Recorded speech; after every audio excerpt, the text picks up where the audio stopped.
നമസ്കാരം. കാസ്റ്റിംഗ് സ്റ്റോറീസിൻ്റെ അടുത്ത എപ്പിസോഡിലേക്ക് കിടക്കുകയാണ്.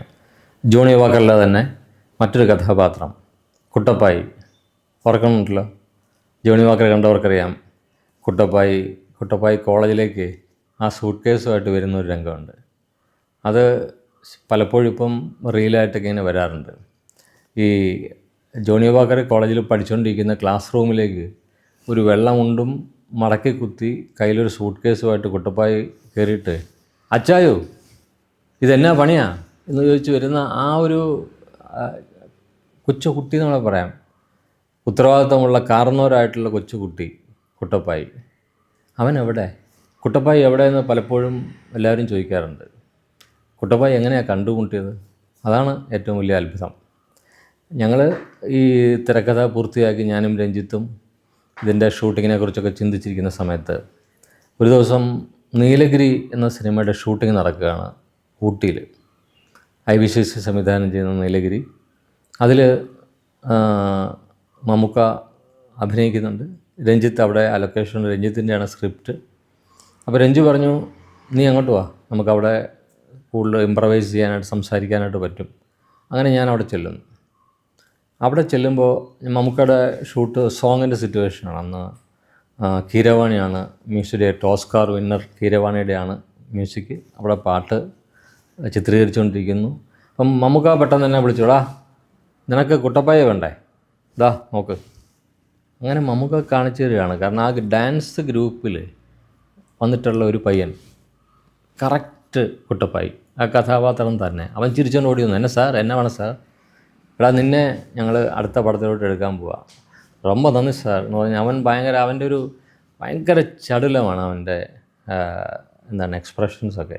വേറെ ഒന്നും ചിന്തിക്കാനില്ല. മമ്മൂക്കയുടെ ആ ഒരു ക്വാളിറ്റി ഞാൻ അത്ഭുതത്തോടെ നോക്കിയിട്ടുണ്ട്. ഞാൻ വരും എപ്പിസോഡിലൊക്കെ ലൗഡ് സ്പീക്കറിനെ പറ്റിയൊക്കെ പറയുമ്പോൾ ഞാൻ പറയാം എങ്ങനെയാണ് അതിലെയും കാസ്റ്റിങ്ങിന് മമ്മൂക്ക സഹായിച്ചത്.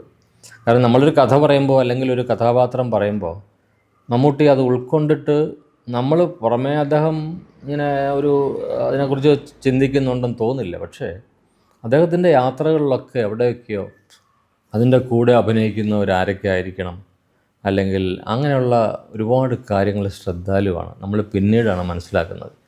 അങ്ങനെ ജോണി വാക്കറിലെ കുട്ടപ്പായിയെ ശരിക്കും സെലക്ട് ചെയ്തത് മമ്മൂക്കയാണ് ആദ്യം. അങ്ങനെ നീലഗിരിയുടെ ലൊക്കേഷനിൽ വെച്ച് ആ സോങ് സിറ്റുവേഷനിലൊക്കെ ഏറ്റവും നന്നായിട്ട് ഡാൻസ് ചെയ്യുന്ന കുട്ടപ്പായിയെ. അങ്ങനെ കുട്ടപ്പായി അവിടെ വെച്ച് ഞങ്ങളുടെ ഭാഗമായി മാറുന്നു. പിന്നീട് അതേ ലൊക്കേഷനിലാണ് ഷൂട്ട് ചെയ്യാൻ വരുന്നത്. ജോണി വാക്കറിൻ്റെ ഷൂട്ടിങ് ഊട്ടിയിൽ നടക്കുന്നു. അവിടെ ടോട്ടൽ മാറി, കോസ്റ്റ്യൂമൊക്കെ മാറി, വെള്ളമുണ്ടും വെള്ള ഷർട്ടും ഒക്കെ ഉടുത്ത് കുട്ടപ്പായി കാർന്നവരായിട്ട് വരുന്നു. മങ്കിക്കാവ് പച്ചിട്ടിങ്ങനെ കുട്ടപ്പായിയുടെ ആ വരവും, അതുപോലെ ജോണി വാക്കർ എടുത്തോണ്ട് വെക്കടാ എന്ന് പറയുമ്പോൾ കൊണ്ട് വെക്കുന്ന അവൻ്റെ ആ ഒരു നീക്കങ്ങളൊക്കെ നമ്മളുടെ മനസ്സിൽ മായാതെ നിൽക്കും. പലപ്പോഴും നമ്മൾ ഓർക്കാറുണ്ട് എങ്ങനെയാണ് ഈ കഥാപാത്രങ്ങൾ ഏറ്റവും ആപ്റ്റായിട്ട് നമ്മളിലേക്ക് എത്തുന്നത്. അത് എന്നും അത്ഭുതമാണ്.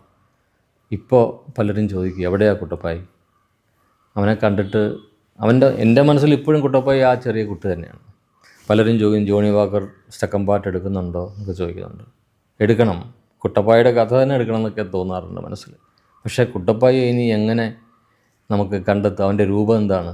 ഈ അടുത്ത കാലത്ത് എവിടെയോ വൈറലായ വീഡിയോ ഞാൻ കണ്ടു. അതിൻ്റെ അകത്ത് കുട്ടപ്പായി ഏതോ ഒരു വിദേശ രാജ്യത്ത് എവിടെയോ ഒരു റെസ്റ്റോറൻറ്റ് നടത്തുകയോ എന്തൊക്കെയോ അങ്ങനെയൊക്കെ ജീവിക്കുന്നു എന്നറിഞ്ഞു. പക്ഷേ യാതൊരു കോണ്ടാക്റ്റും എനിക്കില്ല. എനിക്ക് ആ ലൊക്കേഷനിൽ വന്നപ്പോൾ ഏറ്റവും ഒന്നും അധികം പറഞ്ഞു കൊടുക്കണ്ട, അല്ലാതെ തന്നെ ആ കഥാപാത്രത്തെ ഉൾക്കൊണ്ട് ചെയ്ത ഒരു പയ്യനാണ് കുട്ടപ്പായി. ഇന്നും ജോണി വാക്കർ കണ്ട എല്ലാവരുടെയും മനസ്സിലും നിറഞ്ഞു നിൽക്കുന്നു കുട്ടപ്പായി.